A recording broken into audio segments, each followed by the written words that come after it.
The ICEVI, the Nippon Foundation Mathematics Package for Teachers video series, Abacus as a Mathematical Tool. Title of the video: Finding out the square root of a perfect square, example 1296 with application of assumed quotient rule. Set the number 1296 by skipping 3 columns in the extreme right of the abacus. That is 1 in the 7th column from the right of the abacus, then 2 and 9 and 6, leaving 3 columns on the right side of the abacus.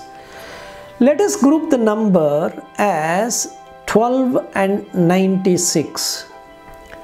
The highest perfect square in 12 is 9, and therefore take the square root of 9, which is 3, and this number should be set to the left side of the number 12, as 3 is larger than the highest digit of the dividend. There is no need to skip a column, and therefore 3 must be set to the immediate left of 1. Now multiply 3 with 3, that is square of 3, which is 9, and this should be subtracted from 12, and this leaves the value 396. In the next stage, double the 3, which is the first digit of the square root, and set 6 in the extreme left. Now ask, how many 6s in 39? You get a maximum of 6. You can select this as the second digit of the square root. To be on the safe side, set 5 to the right of the square root 3, and also set 5 to the right of 6. Now multiply 5 of the square root with the 65 and subtract it from 396. 5 multiplied by 65 is 325.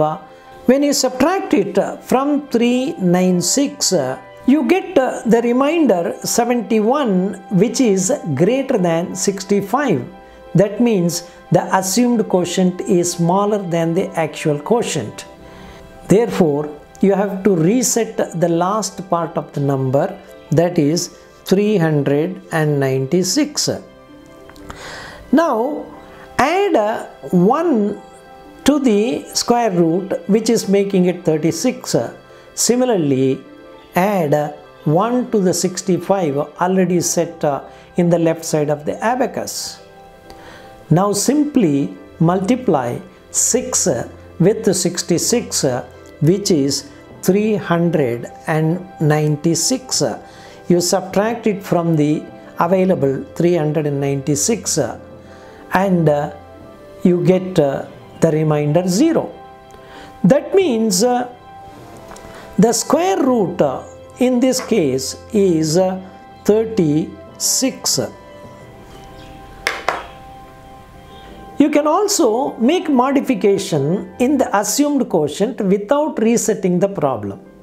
When you took 35 as the square root, you had a remainder 71. Now add 1 to the square root, and that means 1 multiplied by 65, that should be subtracted from 71, and you are left with 6. This is nothing but the difference between the multiplication of 5 of 35 with 6, in which case it is 5 multiplied by 6, that is 30, and multiplication of the new additional number of the square root, that is 6 multiplied by 6, which is 36. Therefore, you get 36 as the square root of 1296. Therefore, if you are comfortable in understanding this procedure without resetting the number, it is also fine. But in most cases, the children may not understand this shortcut and they may like to reset the problem in doing the square root. Whichever method is acceptable to the child can be selected.